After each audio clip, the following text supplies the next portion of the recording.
خاص طور سے مغربی یوپی کی ہم بات کر رہے ہیں، اس پر نظر بنی ہوئی ہے۔ بہت بہت شکریہ آپ کا تمام تر جانکاری کے لیے۔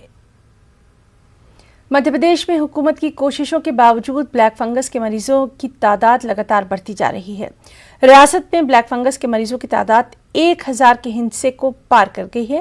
ریاست میں بلیک فنگس کے اب تک 1044 مریض سامنے آ چکے ہیں۔ گجرات اور مہاراشٹر کے بعد بلیک فنگس کے مریضوں کی تعداد کے معاملے میں ایم پی ملک کی تیسری ریاست بن گیا ہے۔ ریاست کے 5 میڈیکل کالجز میں بلیک فنگس کے 610 مریضوں کا علاج جاری ہے، جبکہ بلیک فنگس کے باقی مریضوں کا علاج پرائیویٹ اسپتالوں میں چل رہا ہے۔